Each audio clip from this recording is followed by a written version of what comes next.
Right, so this is the main screen.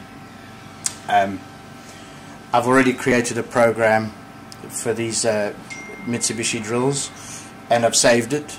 So all I need to do to start is to load up that program. It's very easy to do. I just select the appropriate program and hit load, and that'll load it into the system. There are quite a lot of parameters you can adjust to customize the sharpening process to suit the geometry you want to achieve. I've tried to replicate the original geometry on the Mitsubishi drills as closely as I can. This particular screen menu over here I've made quite extensive use of because it allows you to adjust the angles of the various facets, as well as fine-tune the depth of the split point, so that you can choose whether you want to leave a lot of strength in the point or if you want to remove most of it for much lower cutting forces. But as you can see, there's quite a lot of adjustment available. You also have options of different types of honing in here. I've gone for the double hone, so it hones both cutting edges. You can also sharpen carbide drills with a simple conical profile, but obviously these are facet drills, so we'll be using the facet profile. Okay, so now we go on to the process of sharpening a drill. The drill gets mounted in this collet chuck. It has two collets, there's one at the front and one at the rear. In some instances you might use both collets, but usually you just use one. Which one you choose depends on the type of drill and the relationship between the shank and the flute. If you have a long flute, you'll use the front collet to grip on the flute. If you have a long shank and a short flute, you'd use the rear collet to grip on the shank. In this case, it's a relatively short drill, so we'll use the rear collet. The collet needs to be installed in the collet chuck.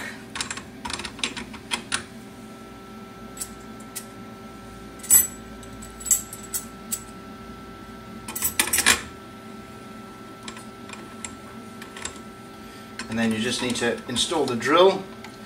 There's a sensor at the front that the drill point rests against, and then directs recommend you align the drill just roughly with one of the cutting edges vertical. There's another sensor that the machine will use to detect the position of the drill, the length of the drill, the location of the cutting edge, and it'll do that before it starts grinding it. So once that's loaded in and your program is installed, I'm only going to make one small change. I'm going to change the amount of stock removal to the minimum amount because this drill has already been previously sharpened, so we're just demonstrating how the machine works.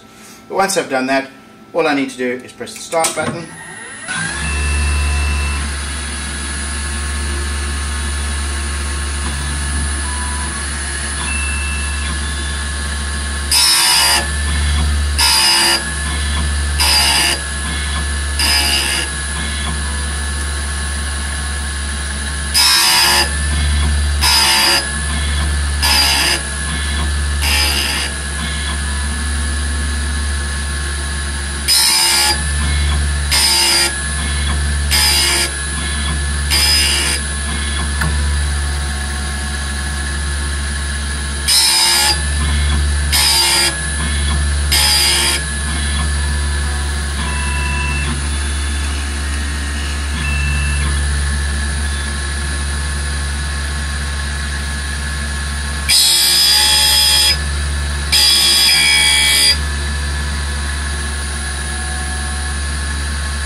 And that's it. Okay.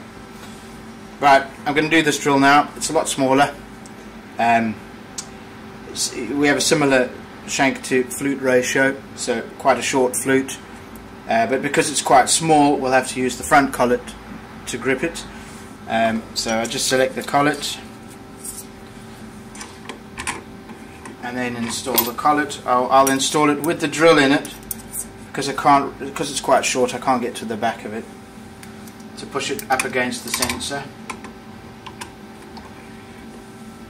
Once again, I need to pull it up against the sensor and orient it with the cutting edge roughly vertical.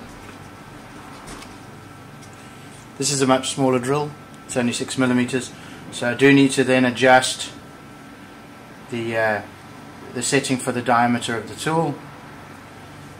The machine will, it has a sensor to check the orientation of the drill, but it needs to know what diameter the drill is before it can do that.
Here we go.